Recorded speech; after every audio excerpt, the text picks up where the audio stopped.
உன் ஆளு படிக்கிறதுக்கு வெளியூர் போறானா. என்னடி சொல்ற? திரும்ப வர 3 வருஷம் ஆகுமா. 3 வருஷமா? இப்ப என்ன பண்றது? ச்சே, என்னடி இது, இப்படி உன் லவ கடைசி வரைக்கும் சொல்லாமலே விட்டுட்டியே. என்ன கடைசி வர?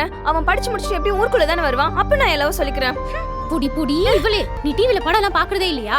அதுல ஹீரோலாம் வெளியூருக்கு படிக்க போனா அங்கேயே ஒரு பொண்ணை பார்த்து லவ் பண்ணி கல்யாணம் பண்ணி குழந்தை பெத்து குழந்தையோட தான் திரும்ப வருவாங்க. என்னடி சொல்ற? இப்போ மட்டும் நீ உன் லவ சொல்லாம விட்டுட்ட, அப்புறம் எப்பவுமே சொல்ல முடியாது. அப்புறம் இஷ்டம். அதுக்கப்புறம் அவன் கூட படிக்கிற பொண்ணையே லவ் பண்ணி கல்யாணம் பண்ணி குழந்தை பெத்து குழந்தையும் கைமா வந்து நிப்பான். அப்ப நீ அவனுக்கு போய் லவ் எல்லாம் சொல்ல முடியாது. அவன் குழந்தைக்கு ஹாப்பி பர்த்டேன்னு வேணா சொல்லலாம். என்னடி இப்படி பயமுறுத்துற? இப்ப என்ன பண்றது? சரி சரி, கவலைப்படாத. நான் ஆல்ரெடி ஒரு பிளானோட தான் வந்திருக்கேன். என்ன பிளான்? இப்போ மணி 7. சரியா 10 மணிக்கு அவன் டவுன்ல இருந்து கிளம்புறான். மினி பஸ் 8:30க்குலாம் வந்துரும். மினி பஸ் நிக்கிற இடத்துக்கும் அவன் வீட்டுக்கும் சரியா 1 கிலோமீட்டர். அவன் கண்டிப்பா ஊருக்கு ஒதுக்கு போற மாதிரி இருக்க முள்ளுக்காட்டு வழியா தான் வருவான்.